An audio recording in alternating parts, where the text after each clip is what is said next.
Hello, everybody, and welcome to the Seahawks recap show. My name is Ryan Koki, and welcome to the game recap of Week 3, Seahawks versus Panthers.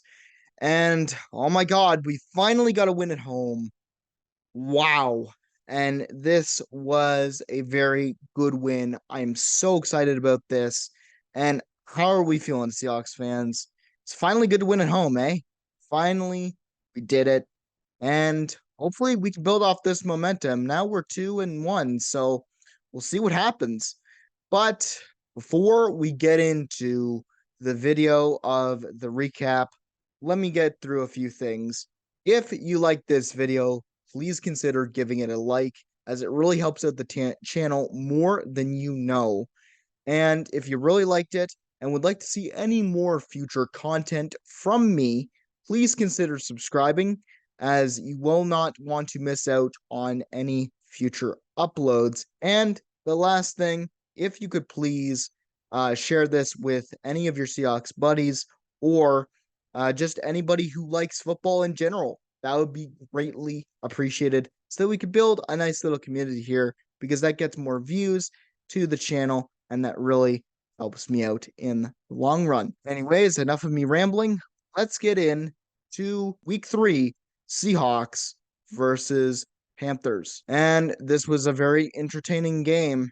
I really enjoyed watching this, and I'm so glad that the Seahawks got the win here at home. But game summary, let's get into it, shall we? 37-27, Seahawks win over the Panthers. Let's start off with the Panthers. 378 yards total, 334 yards passing, 44 rushing yards, 5 yards per play, 23 first downs. They went 10 for 19 on third down efficiency, went 0 for 1 on fourth down, had 75 total plays, 3 sacks allowed, 5 punts, 13 penalties for 82 yards, 0 fumbles, 0 interceptions, 29 minutes, 32 seconds of possession time.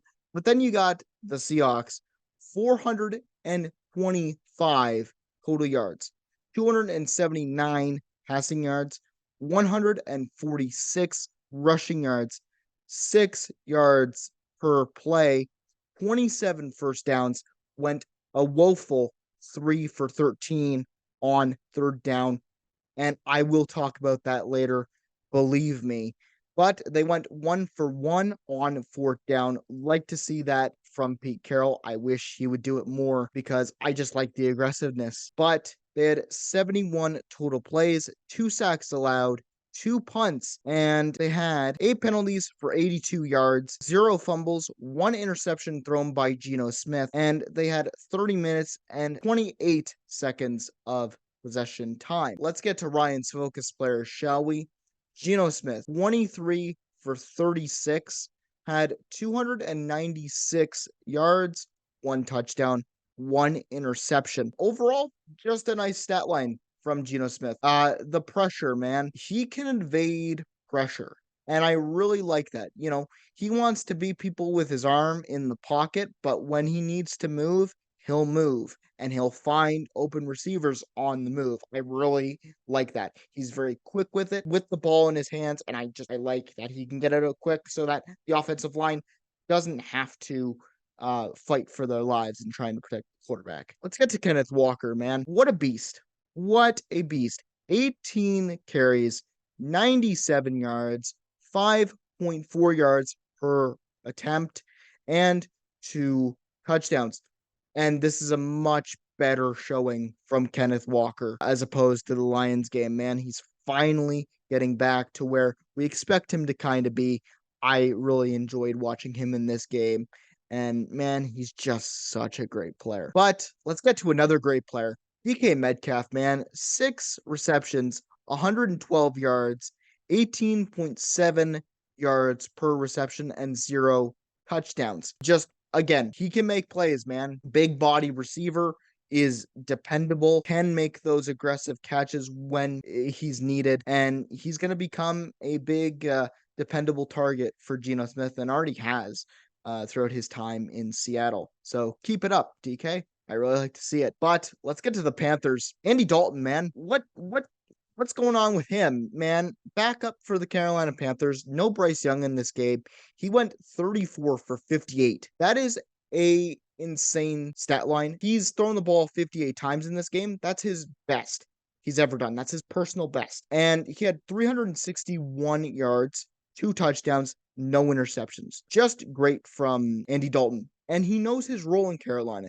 He's now taken more of the mentorship role. He knows that Bryce Young this is his team to lead. He's just there to cut it loose, have some fun, and try to mentor Bryce Young. And I really like that from a guy who knows his place and where he's at in his career. We get to the running backs. Miles Sanders, man, loves me some Miles Sanders.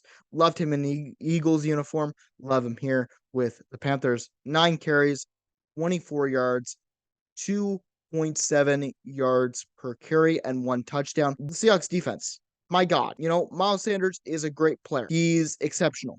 And holding him to 2.7, that means the run defense did its job, and they did it very well. So I'm very happy with that. And we get to wide receiver Adam Thielen. Still a beast, man. Adam Thielen is still a beast. 11 receptions, 145 yards, 13.2 yards per reception, and 1 touchdown. Still a very dependable target, and he's still a menace, even if he didn't show the production that he wanted in his last year as a Viking. We get to the defense. Jared Reed. Oh my. I love Jared Reed. I love how he's back with the Seahawks. Oh, wow, we needed him. Defensive run stopper, man. This is why Miles Sanders had 2.7 yards per carry. 4 solo tackles, 4 assisted tackles, 1.5 sacks, 0 interceptions, and he can just burst through the line. Great to see the run stopping actually in effect now. We can actually stop the run, which is something we sorely needed over the past couple of years. Let's talk about the rookie corner. Devin Witherspoon takes up a big role in this game with Tariq Woolen out, with Trey Brown not being ready to go. He had concussion protocol, so he was out for the game. And, Devin Witherspoon, just great to see him stepping up. 8 solo tackles, 3 assisted tackles, 0 sacks, 0 interceptions. The man was in pass coverage, and the man is super athletic. He's just insane to watch. Flying to the ball. He's a rookie, so he will make mistakes from time to time. But right now, he looks very good, and I'm very pleased with him. He reminds me a lot of Richard Sherman, that kind of maybe that lockdown corner.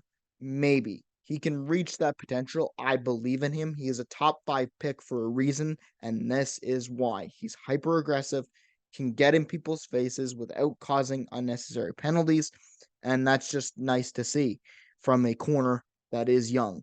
But we talk about someone that's young. It's Jordan Brooks, linebacker, middle linebacker. I love this linebacking core. Bobby Wagner, Jordan Brooks, and now Devin Bush. 4 solo tackles, 4 assisted tackles, had half a sack and 0 interceptions. But he's a guy that you rarely see missed tackles from. And if you see a missed tackle, like he had one in this game, he comes back with a big hit on another guy on the next play and goes, yeah, don't forget about me. I missed that tackle, but I'm here now and I'm going to break you down. And I love that about him. That kind of next play mentality of, oh, I give up a big play. That really sucks. Let me go and try to make up for it. And that's the kind of culture that's in the Seahawks locker room and forte. So I really enjoy watching Jordan Brooks play. But we get to the Panthers. Derek Brown, going up against him, man, he's a scary player. D-tackle, just a space eater. You don't see many big runs up the gut. You didn't see much inside stuff. And when you did, it was because Kenneth Walker or Charbonnet was just trying to run over people. This is why Kenneth Walker got as many yards as he did. Not because he was running up against Derek Brown, but because he had to bounce it to the outside to try to get space. And Derek Brown, 3 solo tackles, 2 assisted tackles, 0 sacks, 0 interceptions. We get to safety, Von Bell. Just, again, 8 solo tackles, tackling machine, 0 sacks, 0 interceptions. He is a guy that scares me. I would never want to go up against Von Bell in a one-on-one situation because that man can hit. That man can wrap up and you can see it. One of the biggest plays from him that I remember when he was a Bengal, Juju Smith-Schuster, I think he popped the ball out on Juju. He made a huge hit on Juju Smith-Schuster when he was at the Steelers and made the ball pop out. And that's when I started paying attention to Von Bell because he's just that guy. And speaking of that guy, let's talk about Deion Jones for a minute. 3 solo tackles, 1 assisted tackle, 0 sacks, and the 1 interception. This guy, veteran linebacker, he's already a menace. He's already proven he's a menace on the Falcons. But he's going to bring a lot of experience to this young Panthers team. And man, he just reads Geno Smith's eyes. In that interception, he just went down, red, picked. It was the easiest pick of his life. Not because Geno made a bad throw, but because Deion just is better and just made the play. And that's what you like to see out of a veteran linebacker. Let's get to my final thoughts. Let's talk about what went well. With all the injuries we had on not only the offensive line, Philip Haynes out. That means Anthony Bradford had to come in. Ben Brown got some playing time after Anthony Bradford got hurt a little bit. Damian Lewis got hurt and he came back, but he was fine. But with all the injuries to the corners, to the O line, we still prevailed. It was a great game. The defense put on a show and they held the line. And I'm very, very impressed with them. I'm so glad that they're finally getting somewhere. The thing that I want to talk about also is Jason Myers. 5 for 5 on field goals. That's what we want. That's why we signed him to a 4-year deal, Seahawks fans. I heard some of you in comments when he was facing the Rams and the Lions, saying, "Oh, he's a bust. Why did we pay him for 4 years?" Da da da da. That's why. 5 for 5. Just dependable kicker, man. He made some mistakes in the first couple games and said, "Oh, I'm not going to do that again," and made those kicks like he was supposed to. And I want to commend the 12s at Lumen Field. You guys rock. This is one of the best fan bases in the NFL, period. And this is one of the loudest venues in the NFL. 8 false start penalties on the Carolina Panthers offensive line. And that was all due to you guys. That was all due to the noise. And Seahawks feed off of that energy. This team feeds off that energy. And I can see the passion from all of you. And, one day I want to go to Lumen Field. One day, somehow, I want to go and just experience that atmosphere because that is one of the best fields of all time. But what to improve on? Red zone efficiency and third down efficiency. 3 for 13 on third down. Let's talk about that for a second. What went on there? Because to me, let me answer that. That was kind of rhetorical. Honestly, you need to get in better position for that. Third and manageable, make it third and manageable. Don't put yourself in positions where you're going to go third and long. Don't put yourself into positions where Geno Smith has to throw 20 yards down the field to get a first down or something like that. Get yourself in manageable situations. If you're going to throw it on first down, run it on second, get yourself like a 3rd and 3, then you can either throw it or run it. Like, don't make it so that the opposing team can just tee off on the quarterback because that's how you stall out drives. And that's why we had Jason Myers. I love that he made 5 for 5, but you're not going to win every game by field goals.